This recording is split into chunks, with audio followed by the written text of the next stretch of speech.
You know what I'm saying? Yeah. Because you being tortured, that shit gonna be obviously gonna be painful.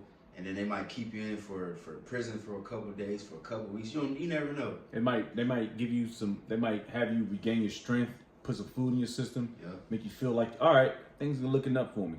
And then they put your ass back into the the pit. Yeah, that's gonna take patience. You know? But you got it. And that's why these scriptures are in these. That's why a lot of these books are in the scriptures for us, man, for our learning, man.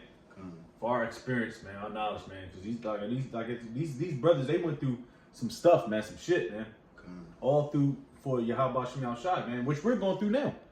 Like I always say, man, I always thinking about it a lot, man. Like brothers go through what they go through, and it's for a reason. It's not for a reason. All right, you know, the apostles, they got their name slandered. Well, first and foremost, Yahweh Shem Shai got their name slandered. You know, but you see these men, they got.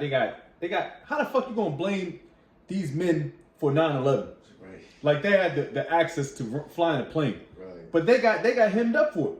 Yeah. You know, that's a very, very good story to listen to, or testimony, man. Because it's not sexy, it's not fun and games. We make Jake like we always say, Jake may make a couple jokes. That's just to keep us sane, man. Yeah. You know, it's to keep us sane. We're not here to be Dave Chappelle or Kevin Hart or Drewski. No, it's just to keep us sane, balanced, bro.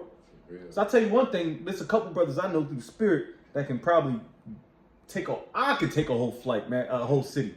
Okay. These brothers can take a whole, I through the spirit with the don't say less, you know, because that's how some brothers are. They're wired like that, man. That's why it's very important to have balance, man. You know, you can't keep blowing smoke up Jake's ass all day long, man.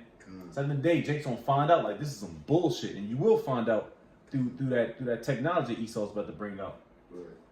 You know.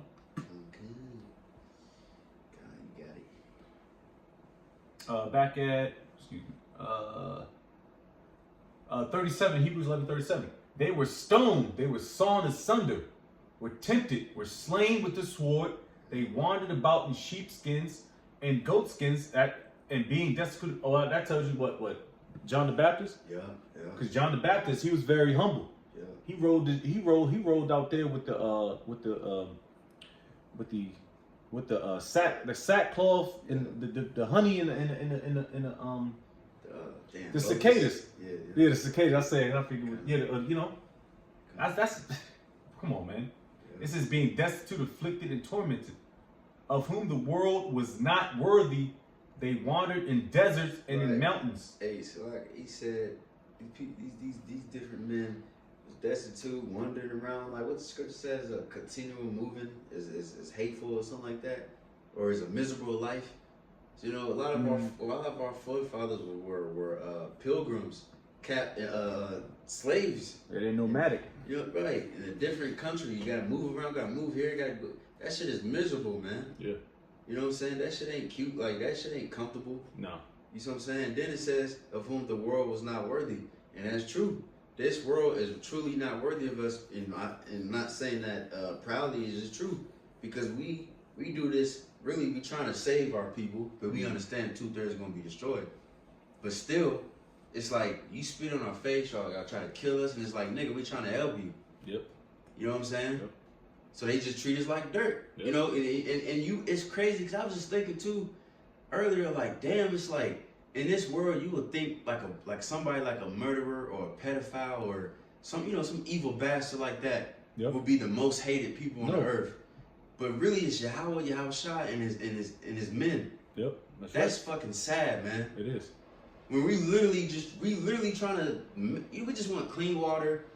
No more violence in the streets and shit like that. That's what we want. But people looking at us like we the worst thing on the planet. Yeah, that's right. And these camps, they want the same thing, but it's the only thing that's going to do is stop them from eating.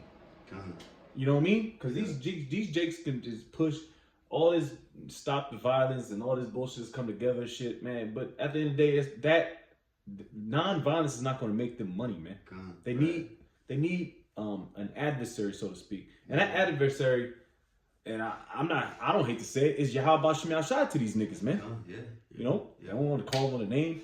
They hate on us. No, hand on the men of the Lord. Yeah. You know? Yeah. It's like we shitting on their parade. Come. Yeah.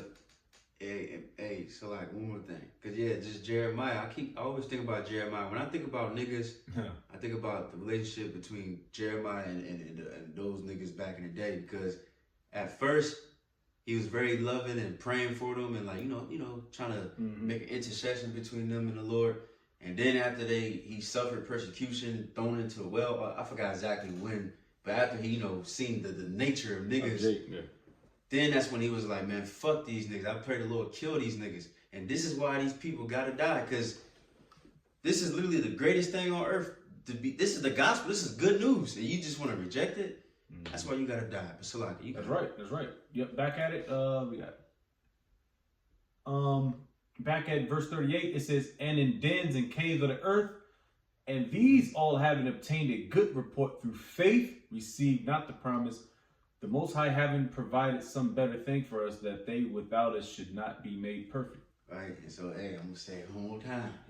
Count the cost, because you gotta think about it. These different, like we said, throughout the whole video, these men got tortured and killed and all these different things and very gruesome deaths. But they said they died not receiving the promise.